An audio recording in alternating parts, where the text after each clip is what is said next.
Hello and welcome back to the Polarity podcast, the show where an RTD fanboy and an RTD critic discuss the Russell T Davies era of Doctor Who. My name is Lewis. And I am Gav. And we are on episode 7 of the podcast, episode 8 of series 1, Father's Day, written by Paul Cornell. The god of writing Doctor Who. Yeah, I guess we have an RTD fanboy here and a Paul Cornell fanboy for you. Fanboy. So yeah, you have quite the love for old Paul Cornell, don't you? I do. So, aside from his 2 TV episodes, which are the very rare exception to my generally kind of average views of the RTD era, I'm also a big fan of the books he wrote, so the Virgin New Adventures and some of the earlier 8th Doctor stories he did for the monthlies. He's just, to my mind, I don't think Paul Cornell has ever kind of messed up on a story. I just think he seems to just nail it. Whether it's that he's absolutely outstanding, which I personally think he is, or it's just the fact that he's suited to my tone, he's just brilliant. That's what I think. Well, there you go. So I think entering into Father's Day is going to be an interesting one. So I guess jumping straight into it, what do you think of Father's Day? It's superb. It's probably one of Doctor Who's best episodes of all time, between new and classic. I love it every single time I watch it. It literally never fails to make me cry, especially the older I've gotten, the more it makes me like tear up every time I watch it. It's fab. There's like the only things I could pick out on this story are slight things of preference, but honestly, fantastic story. Absolutely magnificent. You bet. It's superb. It's so on every level. It's just a superbly written script. It's brilliantly directed by Joe Ahern, coming back from Dalek, I believe. It's so well acted. I think this is the episode where you really go, oh yeah, shit, Billie Piper's so good. Yeah, 100%. Yeah, can't fault any of the performances. It's just, I agree with you. It's one of my very favourites of, I guess of all time. Yeah, it's pretty fantastic. I was going to kind of say the era then, but I guess it is. It's an all timer. It's an all timer for me too. Yeah, it's a modern classic. 100%. This is Rose's big showcase episode, isn't it? Yeah. And I think it's Rose's best episode across both series 1 and 2. I think this is Rose's absolute best episode. So as a Rose critic, you're not really a Rose fan. What do you think about kind of this story and how it serves her? Because we'll get onto the character stuff later, but like how, in terms of how this story focuses itself around Rose, like what do you think about it? I think this episode lets you really appreciate Rose, but I don't think my opinion on Rose in general can be detracted by enjoying this episode, because to my mind, I think this is quite a different Rose to the one we get in other episodes. There are similarities, of course, because there's a general consistency with the character, but I think in terms of where she is, how she behaves, it's sufficiently different enough where I feel Rose is almost like a self-contained character in this one episode.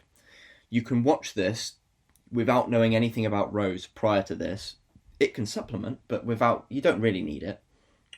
And you can get a full story about a character.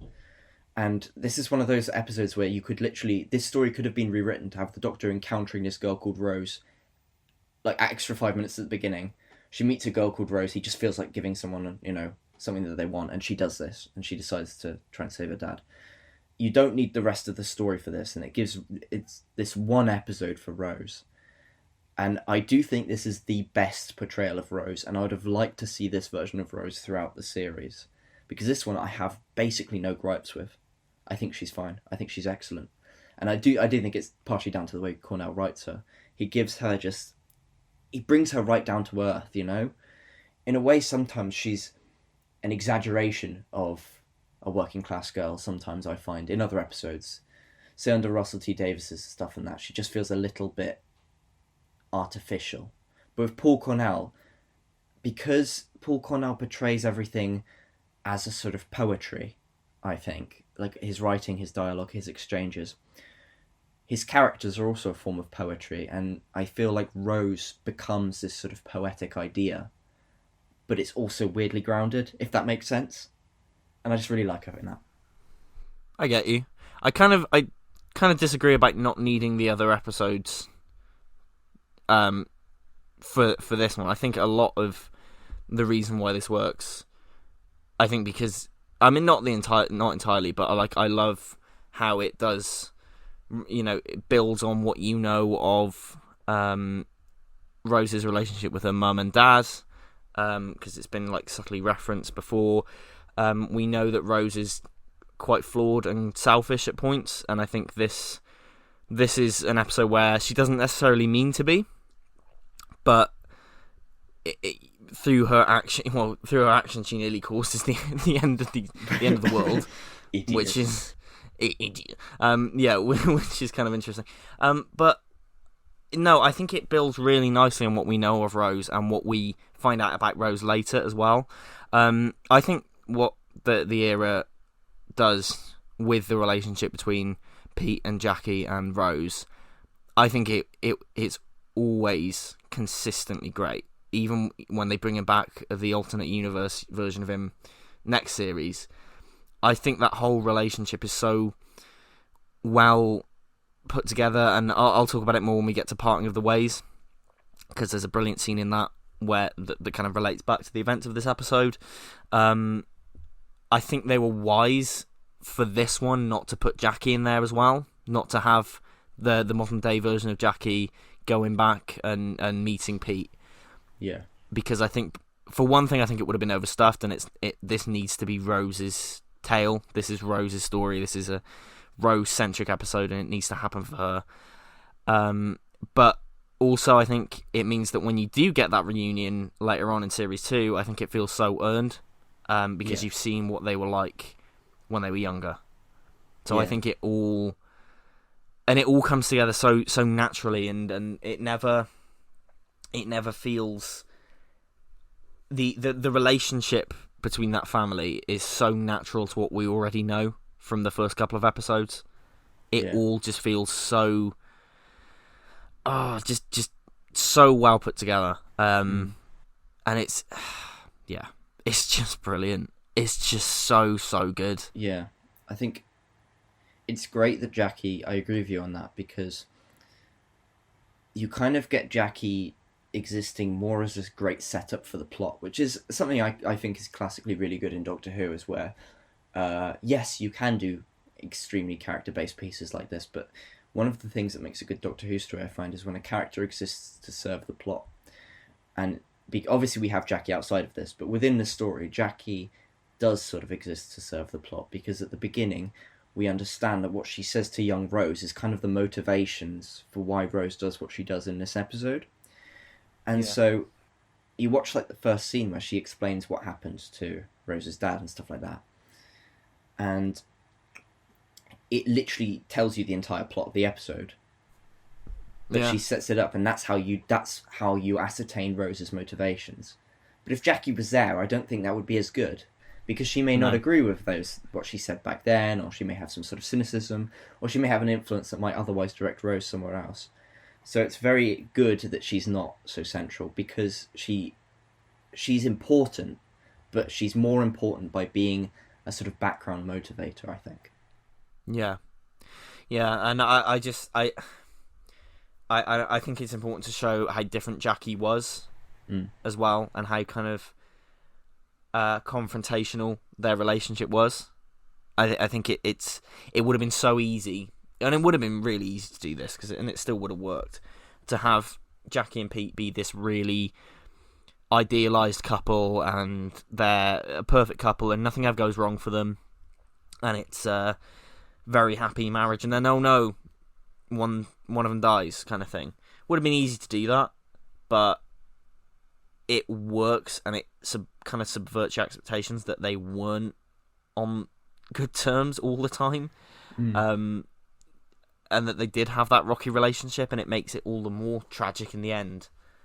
I think that's a really clever thing to do as well. It's very reminiscent to me of stories like Blood Brothers and things like that, where you kind of come to this realization that, yeah, things aren't perfect, but maybe the beauty of life is the imperfection. Blood Brothers as in the musical? As in the musical, yeah. Where there's that similar idea of circumstances being very tough. Yeah. And yeah.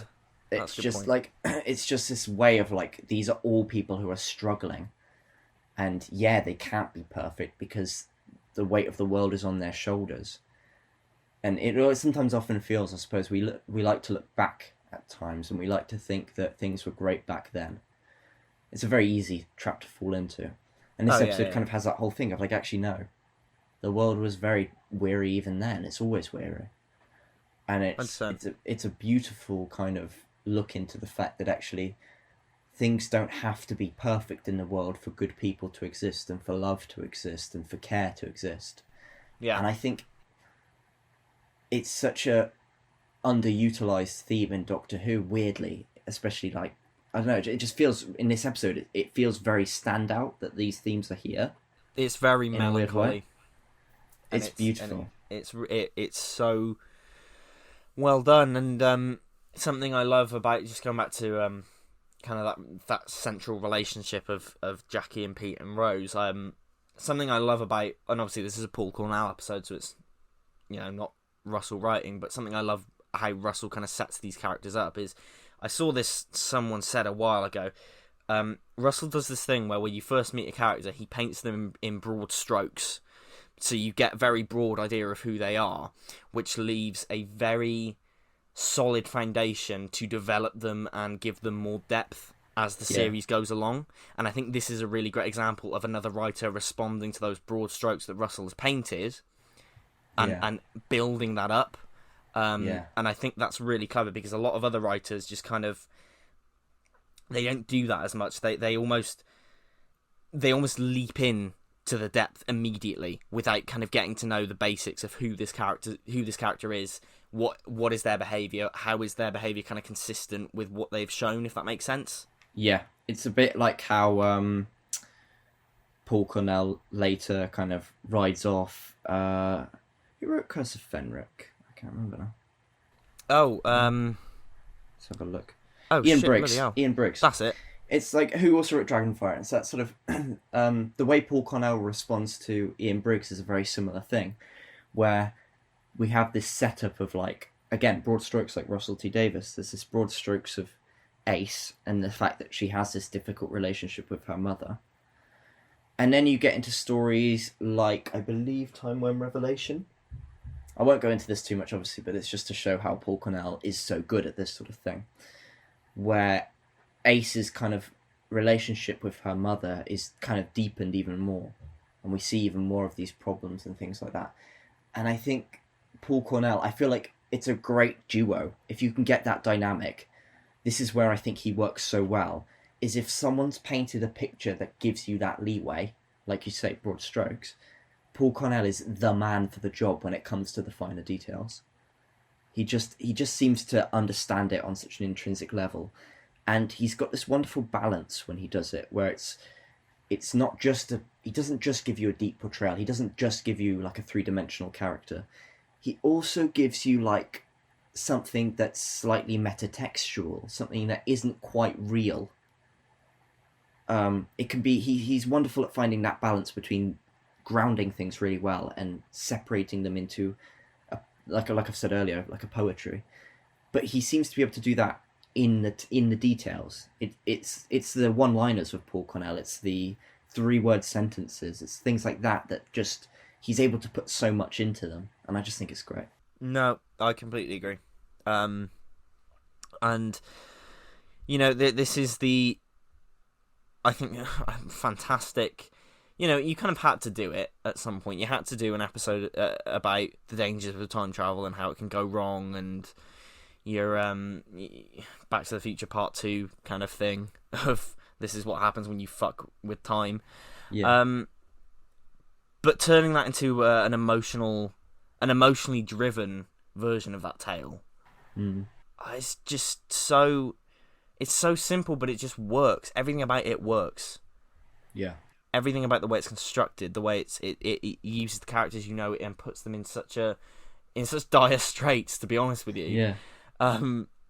I admire it all so much, and how it treats the Doctor as well. Because in my head, this episode is very much about Rose, but I think the Doctor has so much great material here.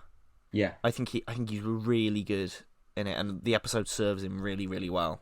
It's a fantastic example, to my mind, of how to make how to put a central character into the background, but give him just as much depth, or her just as much depth. Yeah, because he's not the central focus of this story. He's more like the guiding light. He's like, I kind of would equate this story. It's a bit like an extension of A Christmas Carol, as in the original Dickens story. Yeah, not the Doctor Who version. Not the Doctor Who version. The actual text where you have the ghosts, and you have Scrooge himself, and Eccleston feels like the kind of the ghost of Christmas to come. He's this kind of ethereal figure behind Rose, warning her and telling her to do these things. But the difference is if A Christmas Carol was just the ghost and Scrooge, rather than the whole story of his thing. And so you get this really interesting kind of like characterization of the ghost, because he starts off quite fun almost. He seems to be enjoying himself. This is quite a whimsical adventure to start with. He's like, we're just going to go back in time a bit. Oh, it's all right. We're just going back to 1987. We're just going to have fun. And then things get more and more serious and more tense. Yeah. And he realizes that not only is Rose making mistakes, but I think when you watch it, you realize he thinks he's making mistakes. Because I always think that's why he blows up at Rose, because he realizes, I fucked up. I shouldn't have let this happen. And he's calling her like a stupid ape and stuff, but in a way I think he's punishing himself, because he's thinking, well, it's not really her fault. I should have told her that this was really, really dangerous. Yeah. I should have somehow had some safeguard in place. I shouldn't have let her be in that emotionally vulnerable position where she could have acted in that way. Yeah. So he's kind of forgotten his duty of care, and he's angry at himself. All of this depth, right leading up to his kind of quote-unquote death, it's so impactful and so three-dimensional.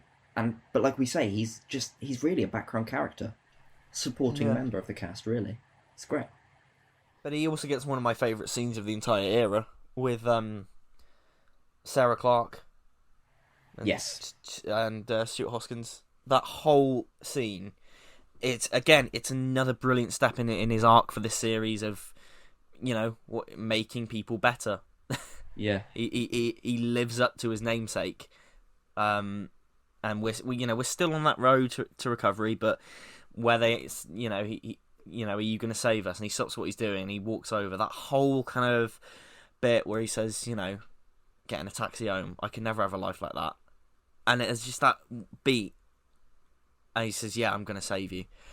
Fucking hell. It's great. It's so good. And it's little bits like that where the episode, that doesn't need to be in there, because it doesn't further anything, but it's a perfect little moment that is so important for the Doctor's arc for the whole series. It's a really important moment, and just that whole thing where he's just admiring the normality of life, and it's the whole episode, like you say, it's beauty and hope can come through in the darkest of times, in the smallest of things, in the silly little things that are quite meaningless in the long run. That's what life's all about. It's excellent. That whole scene, yeah, I just love it. It's one of my favourite scenes of the whole era.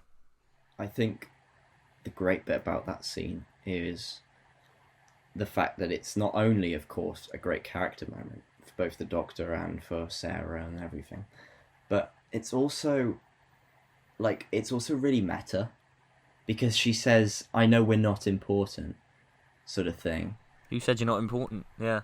Well, this is the thing, but it's almost like got a double meaning to it, doesn't it? Because it's kind of almost an acknowledgement of, yeah, these are the side characters. It's like a little wink at the audience almost, which Yeah. Cornell really likes to do. If you've ever read any Doctor Who books by Paul Cornell, you'll see them all the time. There's these little winks to the audience that you are watching a story.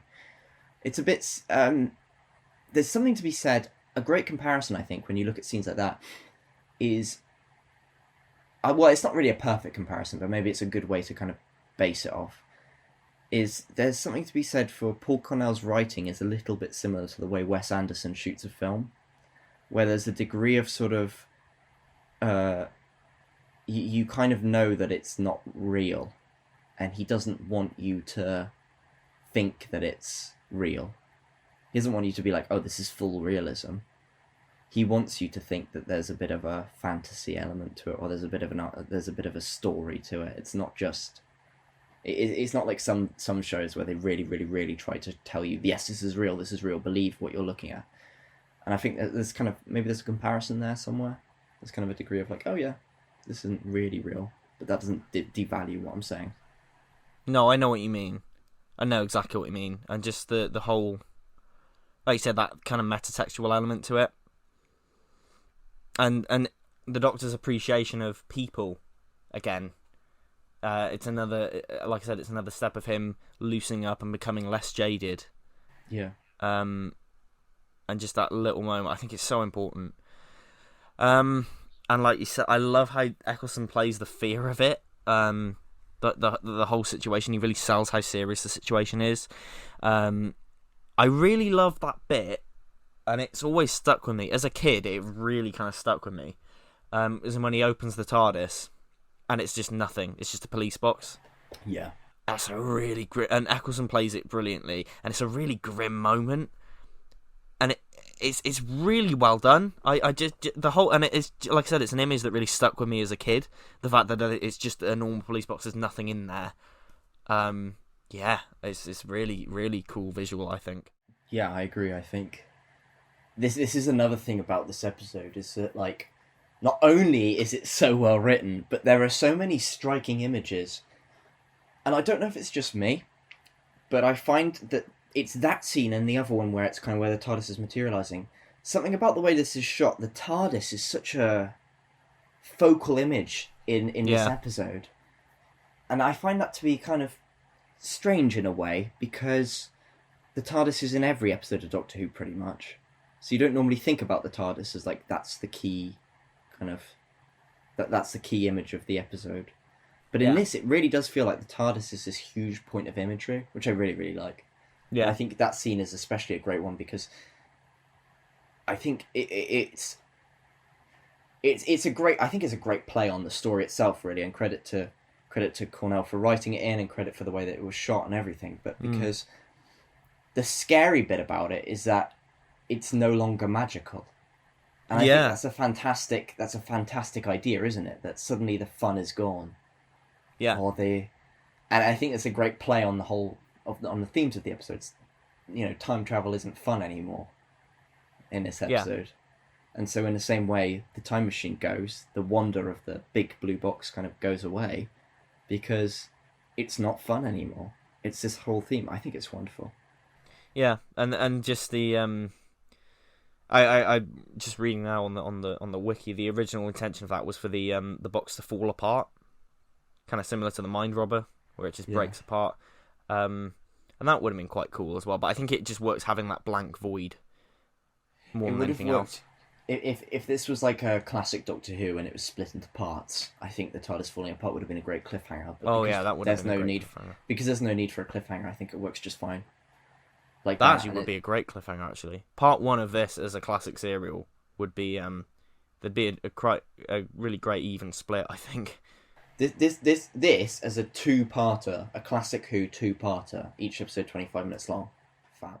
Maybe somebody should make a fan edit of that, because that would be really cool. Gets the mind whirring. You could definitely redo this to be a bit more classic, like a new color grading of it. Wow, we'll talk about the colour grading as we go later on. Give it that videotape feel, maybe. Yeah. Definitely.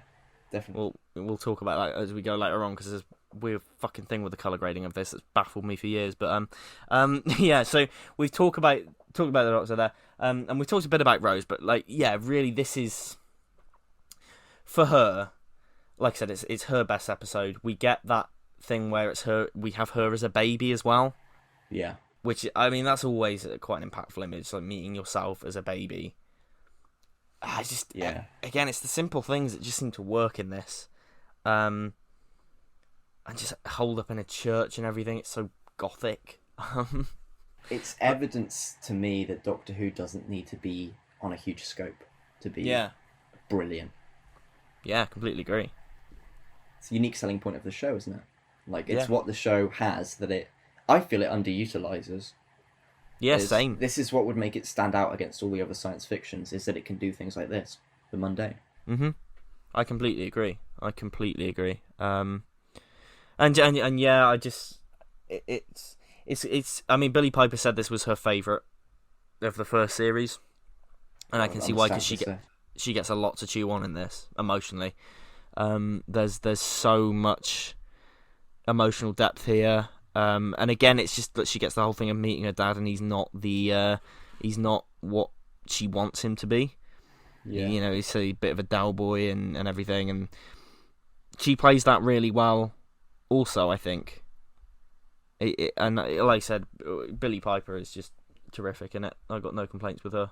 No, she's phenomenal. I don't think you could point any moment in her that's bad in this. I think it's a superb performance. She's so likable as well in this, I think. It's great, yeah, really great. Yeah. It's just if so she's well done. If it's good enough for me to put my reservations aside, normally, if it's good enough for me to say nope, she's great in this, I think it's pretty bloody great. Yeah, and that bit where she breaks down at the end, God, that make anyone weak at the knees. Just the whole. Who am I? My daddy. Oh no, that freak. Yeah, that's the bit that gets me crying every time. It's it's so good. It's so emotionally charged and just it's excellent. Yeah. The one thing that I think, sorry, do you want to? No, I was just agreeing. It's fine. That's cool. The one thing I think a lot of people tend to kind of say drags this episode down, detractors of the episode, is the Reapers themselves. What do you think of them? Well, I think they're Doctor New Who's best original villain. I think maybe if you don't like them, I can understand maybe not liking the animation or this effect, maybe, because obviously they do stand out as a bit CG, but also like there's such a simple premise. The only thing I could think that they could be replaced with is the well, they don't really need to be honest, but you could replace it with some sort of chronovores or something like that from Classic Who, because they're fundamentally the same thing. But I was going to say they're very similar. I don't really think that you can get better than that. It's a villain that exists not maliciously. It doesn't exist because it's evil. It's simply it's barely even a villain. It's just a thing that does what it does, and that's what I think makes it so good. And I think it adds this, like, they're a very tangible way of describing these stakes in a way, because you could have just had people fading away or something like that, but I don't think it holds the impact of, like, the way the Reapers are quite violent, vicious. You know, obviously they've got that imagery of being deathly and trying to break into the church. There needed to be that sort of tangible creature to explain the ramifications. They're very... I mean, I think they're kind of allegorical to the Four Horsemen of the Apocalypse, aren't they? They've got that very similar feel. They're very much kind of beings of a judgment, some sort of biblical judgment day. You know, they're very theological creatures. Yeah, and I think that's what works for them. They really, really mean the end of days, and they're a villain I'd love to see come back. They're a villain I think just works so well in this episode. I've got no complaints about the Reapers at all. And connecting that to the church as well, that whole idea. Yeah, brilliant. Like you said, the death aspect of it. I love the design.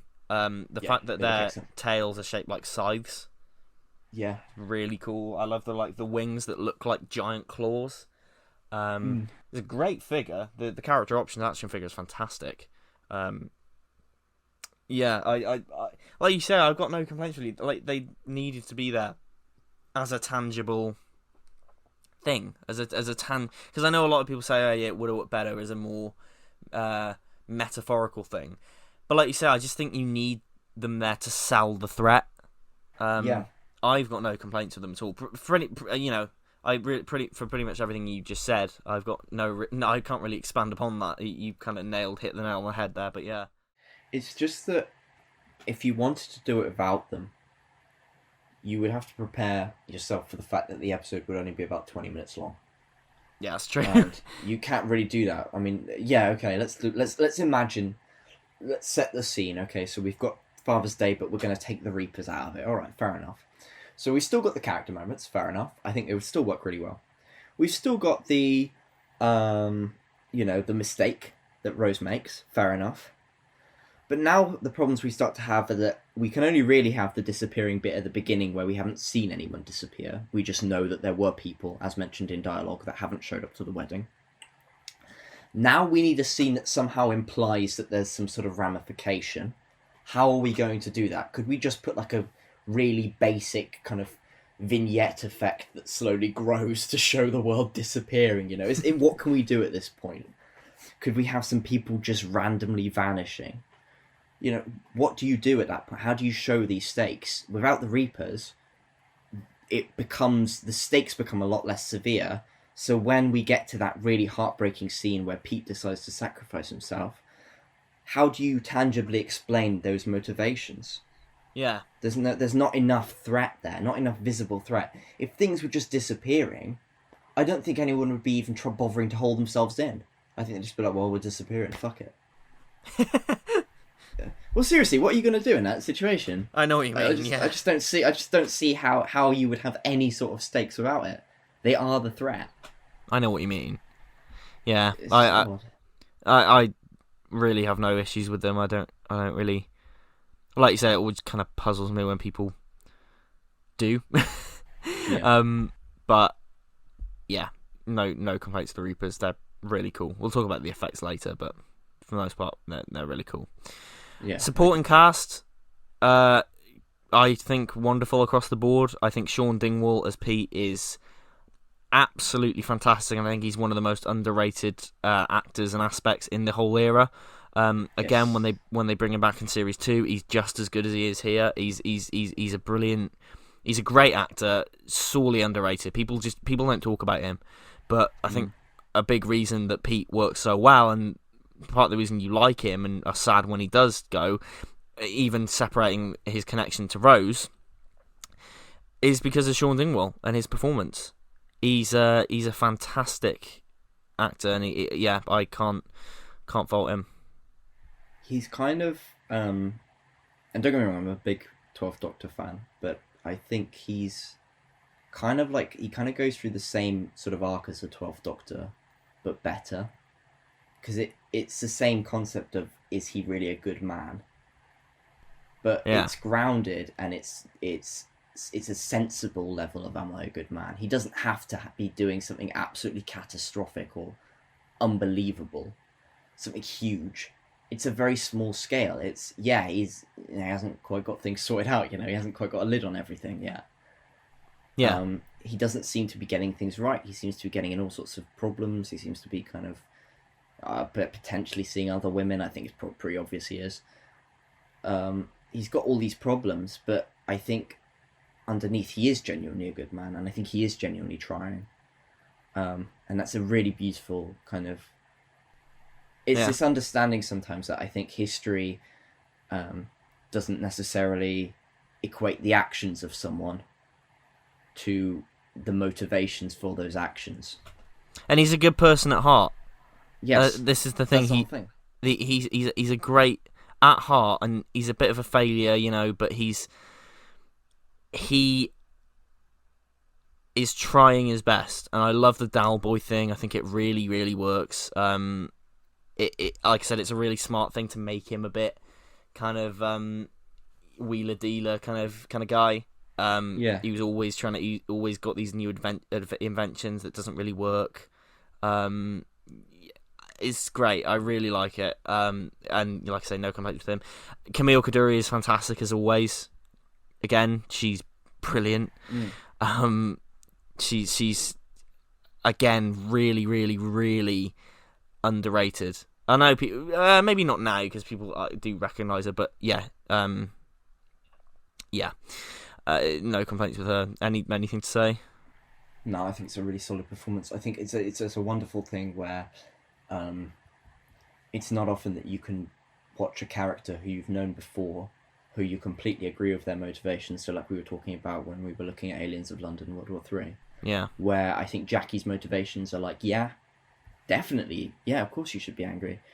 And then you look at this one, and yeah, you understand why she's angry, but you're also like, oh my god, why are you getting so annoyed? It's like a really interesting like double balance.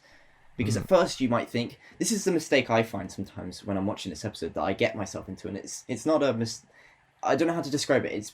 It's because the writing's so good that I get to kind of check myself on this.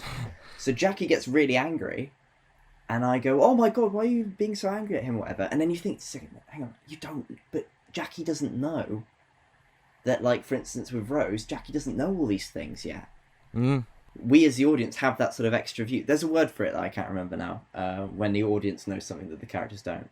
There's a specific name for it, but yeah, I know anyway, what you know mean. what I mean. You know what I mean.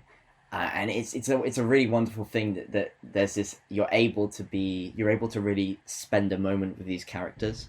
You know, you could pause the episode and the episode wouldn't be running, and you'd still be spending a bit of time with that character.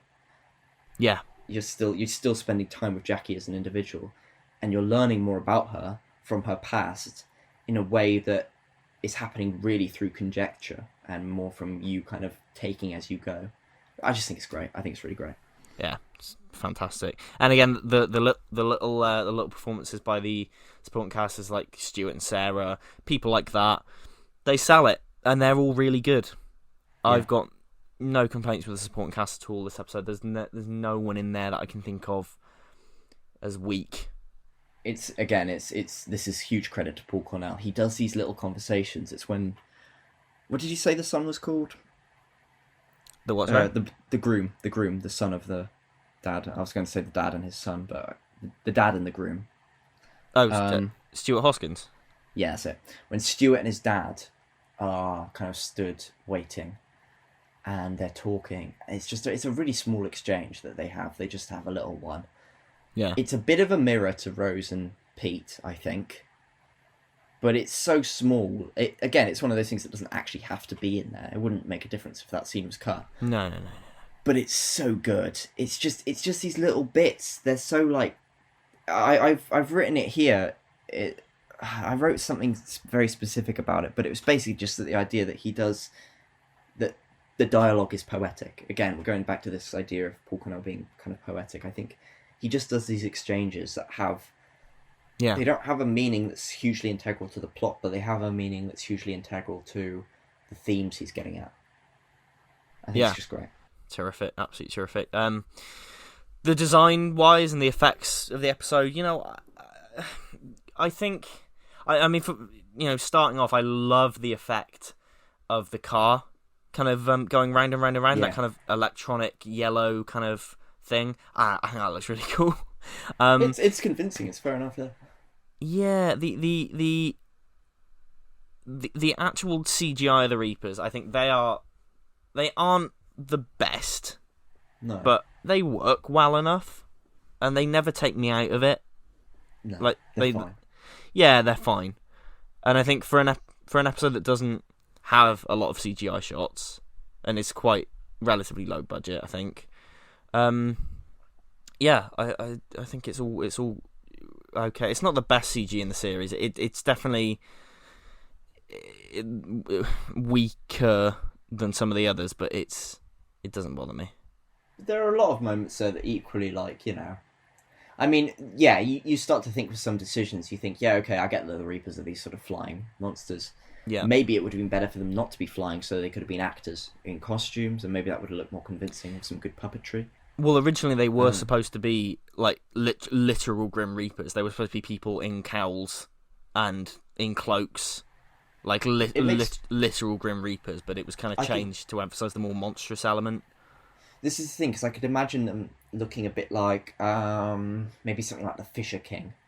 That sort of thing. Yeah. You could have had something looking a bit like that, perhaps. But again, you encounter the issue of mobility, like we were talking about with the Slovene costumes, for instance. You don't want them That's kind of it. ambling around. So it does make sense to give them that sort of agility. So I think when it comes to the special effects of this, yeah, you could argue maybe the Reapers aren't the best, and I think that's totally fair. Yeah. But I think when you try to think about how you would do that, I think it's a real toss up. How exactly would you choose to do that? Yeah. I think either way would have benefits and pitfalls. So I think this is fine for what it is. Yeah, apparently it was a little bit of a tight schedule kind of thing because they finished the model a month after it was meant to be finished, and they had only had a couple of weeks to kind of complete the CG, so it was a bit of a tight turnaround. But yeah, I think it works pretty well. Solid. Yeah. The bits where they actually eat the people, I think, is pretty effective because a lot of the time they just sort of cover them over, which I think works fine. But actually, the shot where they eat the Doctor, I think, because it's so fast, which is partially really helpful for the ideas and themes of the story. The visuals work well there, but it also really helps because you don't give the audience enough time to sort of look at it and analyze how the effect's being done frame by frame. Yeah, I think agree. That really helps too. I completely agree. It's really, really, really good. Really great. Yeah, no complaints. The actual design of the episode, I mean, I do love the 80s aesthetic. It doesn't go overboard with it. But it's very subtle, but I think it really works well. I think the actual production design and the set design, like when we see Pete's home and he's got all the kind of boxes of failed kind of investments all over the place. Works really well, I think. I think it's important that it's done that way because you could kind of pull a Stranger Things and make it as 80s as humanly possible. And, from an aesthetic perspective, I think I probably prefer the aesthetics of the 80s to the 2000s, maybe. But, I mean, I think part of the point of this story is to say, well, actually, things weren't that things were still the same. They were kind of mundane. There's a kind of idea, I think, throughout the story of, like, don't look at things through rose-tinted lenses, and things were kind of a bit like how they are now, rather. So I think it kind of almost makes sense visually that things kind of look the same. Yeah. It's an interesting little parallel, I think. Yeah. But yeah, it's like I say, no complaints really. What are your thoughts on kind of the way it's shot then, and the direction of it? Is again Joe Ahern, because I think it's fantastic as always from him. What are your thoughts? I was going to say it's beautiful. I think there's so many shots. There's so many of these beautiful lingering shots of like places.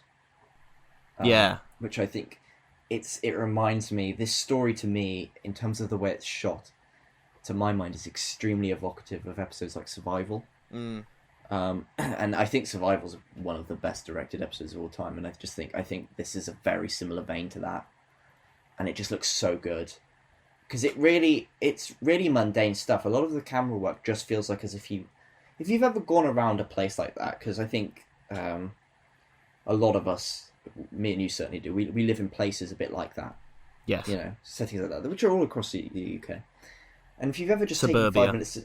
Suburbia. If you've ever stopped and just taken 5 minutes to look at a suburban place, you've basically got a shot out of this episode. Like... I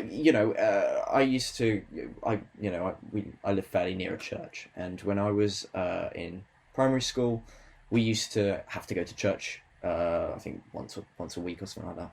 We'd go and visit the church, and in kind of the winter months, it would get really, really foggy, and you'd have the sun blaring down in the morning, and you'd have the church kind of coming down, looking quite ominous and faded. And we used to think it was really scary, but it's exactly the same visually there in that episode. The only difference is, of course, it's got that kind of classic series 1 kind of Vaseline smudge to it, but it's pretty much as you would see it, and I think it's good that it's like that because it keeps that story so grounded. It's interesting you mentioned that, because as a kid, this whole episode reminded me, I know exactly the church you're talking about, like it's just up the road from both of us. Yeah. I know exactly the kind of area you're talking about where we both live, and as a kid it always did remind me of that. It does, yeah, really. Just even like the trees and everything, it's so. Yeah. And I think everyone kind of has that area where they live, right? Like everyone knows that kind of specific point. So it's a very typical English area. Yeah, I don't think we have that many viewers in different countries, but for our viewers who are in other countries, because I think we have a couple of people who listen in Australia and the United States. But to explain it to you, it is literally like that. If you've watched Father's Day, you have seen what an English suburb looks like. Yeah. It's a really, really great visual of it. It's exactly how it looks and feels to be there. Yeah, completely. Yeah. And the way Joe Ahern shoots it is, no complaints. It's really, really well done. None at all. I'll just talk about the colour grading now. I was kind of... There's no point really saving it until the trivia, because it kind of fits with what we're talking about. So, there's a bit of trivia on TARDIS Wiki that says that originally, and on broadcast, there was a whitewash applied to the look of this. So everything was very desaturated in the grade. Everything was very grey, very moody. And apparently, the response to that by fans and critics wasn't very good, so it was removed for the DVDs and the Blu-rays. But apparently, it was included on the original vanilla DVD release of it. Now, I know that's not true, because that was the version that I grew up watching, and I just popped it in earlier today just to have a look, and no, it isn't like that. It's the same as I've always known it, where it looks like kind of similar to the rest of Series 1. It's still a bit desaturated, but it's not like the whitewash effect that this wiki describes. I can't find any images of this. Is it on the iPlayer version? It's not on the iPlayer version, which is unusual. I didn't think it was. It's unusual because the iPlayer version is usually the broadcast version. So if it was going to be anywhere, it'd be there. There are two shots in this episode that are really desaturated. You know when Pete runs in front of the car? Yeah. There are two shots. It's the shot inside the car with the guy in the car, and then the close-up of Pete saying, I think it says goodbye love or something like that. Both of those are very, very desaturated compared to the rest of the episode. So I'm wondering if those two have kind of seeped in from the original version. But you watched this on broadcast. Can you remember it looking like that? Yeah, it's always one of those... again, I'm not going to sort of claim to have a super vivid memory of it. Yeah. But it definitely... Every time when I rewatched it for the first time, which must have been years ago now, it's definitely looked different. It was... But you've got to bear in mind also, when I watched it for the first time, I watched it on a CRT. Yeah. And if you've ever seen a CRT TV screen, you'll know that those things are desaturated anyway. Yeah. So I'm not going to claim to have a strong memory in that sense. It could just be in general the transition from CRT to kind of modern TV screens, like flat screens and things like that, have changed that. But to my recollection, it was a bit less intense, yeah. Because on all the versions I looked at, that way. In all the versions I've looked at, it just looks how it's always looked to me, which has been pretty much like the rest of Series 1. I popped in the vanilla DVD, I popped in the Blu-ray, I popped up the iPlayer. They all look the same. So if anyone has any images of this supposed broadcast version, send them my way. Send them in. Because Send them in. It's an investigation. We're opening this investigation. This is a because cold I'm case sure I saw reopened. a clip of it like some years ago, but I just can't for the life of me find anything about it anymore. And just the fact that it says that it's on the vanilla DVD when it isn't. It's just I just don't understand. And I don't know why they'd kind of change it so drastically either. And those two shots at the end kind of being as desaturated as they are kind of says to me that maybe it was like that and they've just kind of seeped through. I don't know. Either way, the most common version that's out there is the more saturated version. And even then, I do still think the grading is quite nice because it is kind of subtly more grey anyway. Yeah. So, yeah. I don't know. That does remind me, Go for it. Speaking of opening cases, I would like to open a call out. If you can do this, Lewis, cut this out. But I would like to open a call out to, is it called an LUT, where you get like when you get like a colour scheme from a specific thing and you can apply it as a lot, your... Yeah, a lot, that's it. I want McCoy era LUTs because I really want to stick them onto Eccleston era episodes, like so badly. So if you, Lewis, can do it, then cut this out and help a brother out. But if you can't, someone needs to send me some McCoy era LUTs, because this episode is one I'd love to recolor, but in general, this season I would love to recolor it. I think it deserves that, to be like, yeah. I'll experiment with it. That could be good. That could be good, because anyone else free to as well. I just imagine that. Imagine Father's Day. Now, I've not got a big problem with the Vaseline rubbing, but all over the lens sort of feel up to it. But I do think that this episode, if it was slightly sharper and had those kind of more McCoy era colours to them, I think would look even better. But that's just a personal preference. That's not necessarily a slight on the episode. No, but it does remind me of that, because I'd have preferred to have seen it more greyed out. Yeah, it's just interesting that this kind of whitewashing did take place and then got removed, but I don't know. Very strange. Either way, I like the way it looks. That's all. It gets really good after the Doctor's death. The colours change to reflect that sort of death. They do, yeah. Well, that's what I mean. It looks incredible at that point. Doctor Who should have been like that the whole way through, because it looks great. Well, that's what I mean. The whole episode is slightly desaturated compared to normal anyway, so I just find it interesting that it was even more like that apparently on broadcast. So, well, it's no wonder it's my favourite visually looking episode of the whole series, because it does look good. I think this era of Doctor Who is in desperate need of some desaturation in a lot of areas. It looks great. So, lastly, then, I'm interested to see what you say about this music. I thought you would say this.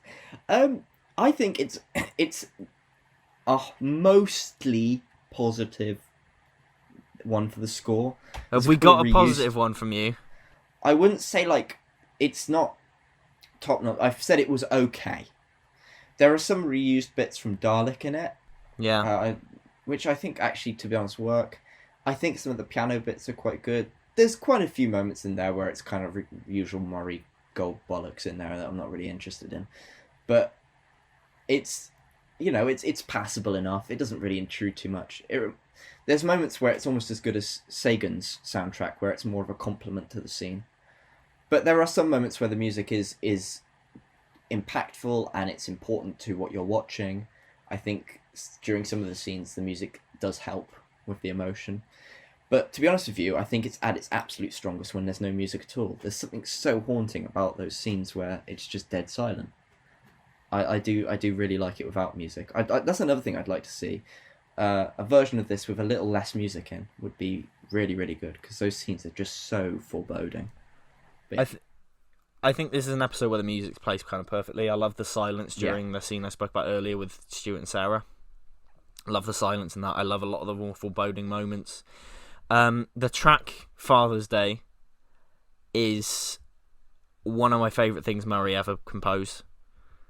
Yeah, I think it's a beautiful piece of music. Just that piano that runs through is just so tragic, and the way it kind of transitions into that doodaloo doodaloo doodaloo doodaloo is kind of builds up, and it's quite triumphant. But then when he gets hit, it's like it's so tragic as well, because it reminds you that although he gets a better death because there's someone with him, and he still dies. It's a better death, but it's still a death.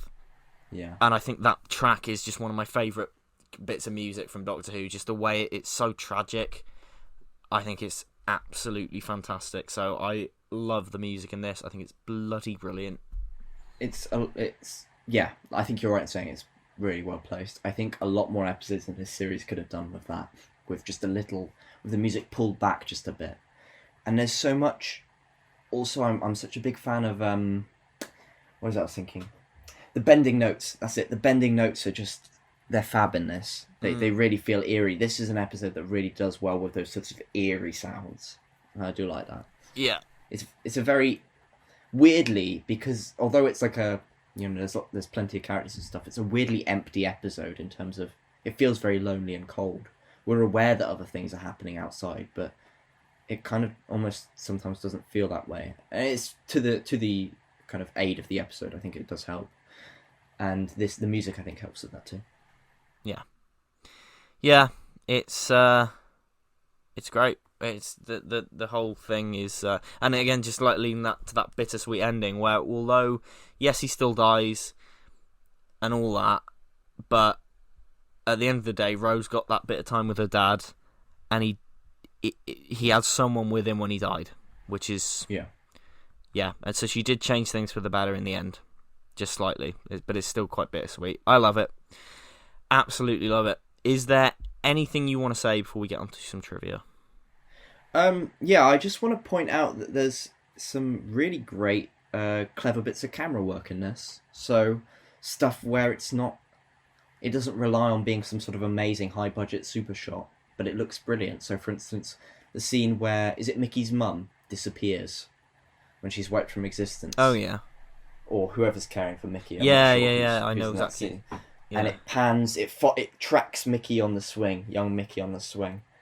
Tracks, goes back, and she's gone. It's really simple. You know exactly how it was done. She just walked off, but it just looks great. And the effect where you get the point of view of the Reapers, I think looks amazing. That's right up my alley in terms of Doctor Who effects. I know it's kind of cheesy and corny, but it's also like, it's so 1989. I love it. That's just, for me, visually, it just scratches that itch that I wish Doctor Who had kept for longer. But yeah, anyway. Yeah. Yeah. So if we're done then, I think some trivia might be in order. Let's go for it. So yeah. So we do have the big error where it's the phone call, which is, you know, supposed to be the first phone call, and it's in the episode. It's Watson, come here, I need you. In the script, it was the accurate version, which historical records, it was Watson, come here, I want you. Yes. Which was all throughout the production. That wasn't present in the original script. That error came about somewhere along the line as the production went along, and I find it interesting that nobody corrected it, especially because it was correct to start with and then suddenly went.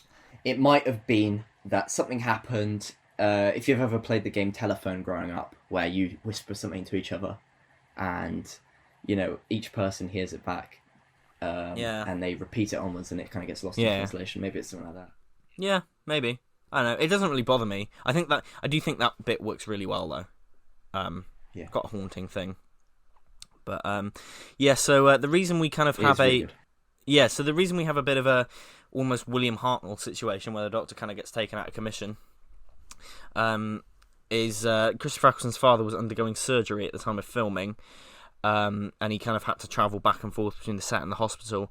And originally, they were prepared to do an alternative version where if he had to kind of take time off or he had to kind of leave suddenly, there were versions of the story prepared where he could leave earlier, and any scenes that required the Doctor would be a Celestial Toymaker style, where William Hartnell is just some disembodied voice. It would have been kind of that. So the Doctor would have been a voice speaking to Rose. That's good. Very good. It feels quite classic, doesn't it? It feels excellent. This whole episode is so classic. This episode. Yeah. I mean, I don't want to do a jab, but I think part of the reason it's so good is because it feels like it could be between the 63-89 era of Doctor Who, which, as we all know, is the better era. Oh, who said that? So Russell T Davies and Paul Cornell debated whether it should have been Rose's plan all along to save her father. It's left ambiguous in the episode. What are your kind of thoughts on that?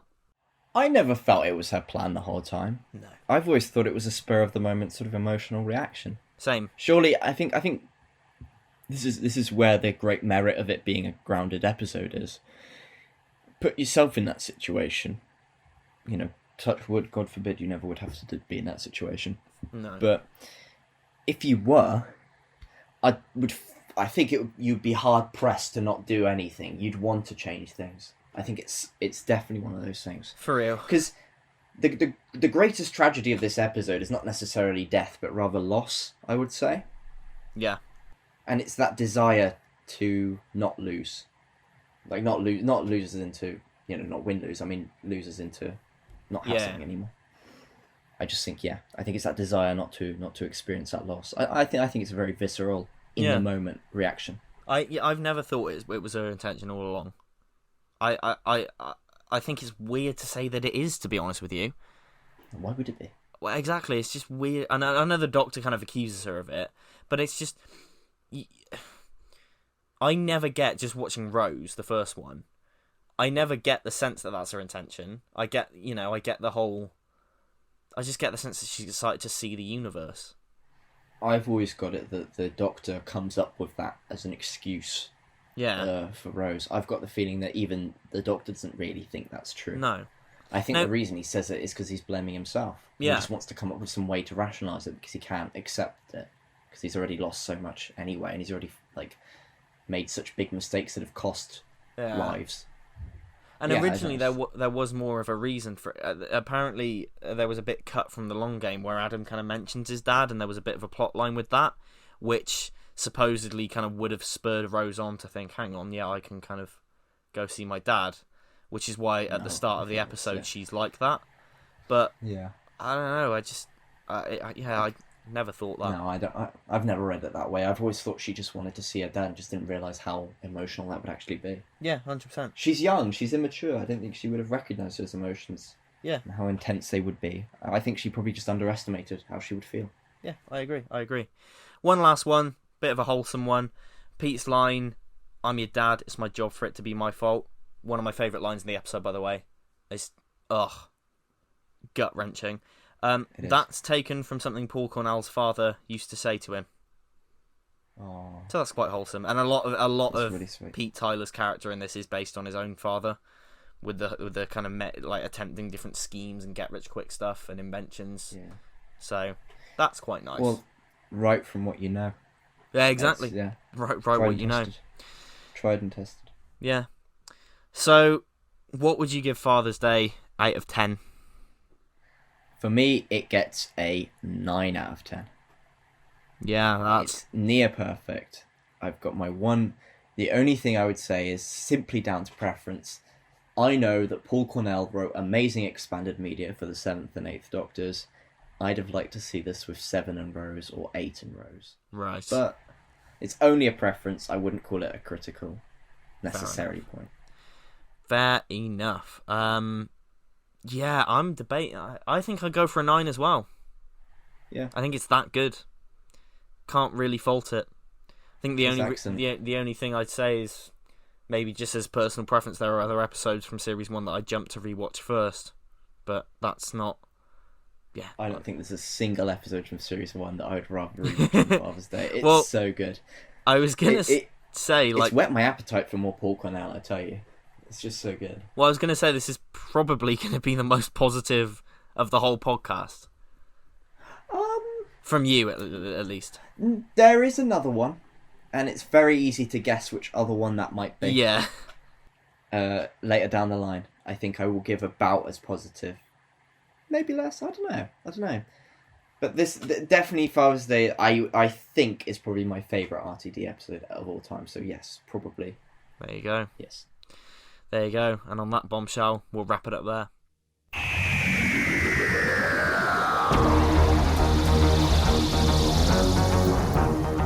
So thank you for joining us for another episode of the Polarity podcast discussing Father's Day. Very positive one this time. There was no polarity here, funnily enough. This episode didn't live up to our namesake this time, folks. What are we going to be doing next time, though, Gav? Is it The Empty Child and the Doctor Dancers, per any chance, Lewis, given that we've been doing it in chronological order? Yeah, it is. You were right. To be fair, I nearly forgot which one it was. I was going to say, was that you actually asking a question, or...? No, for a second, before I asked, I genuinely... there was a second where I was like, hang on. What are we doing? I don't remember. So that'll be fun, because that's another very highly praised episode, and I've got a feeling that you have a different view on it. So we'll see. We'll see. I was saying this before we recorded. I don't remember much of it, so we will see. Yeah, I'm looking forward to it. I'm really looking forward to it. So until then, you can find us on Twitter and on Instagram, and if you so desire, you can follow our own personal Twitters and Instagram. You can rate and follow the show on Spotify and subscribe to my YouTube channel on YouTube to be updated with future episodes of the podcast. And yeah, I think that's everything that needs to be said. We'll see you next time for The Empty Child. Farewell. Bye.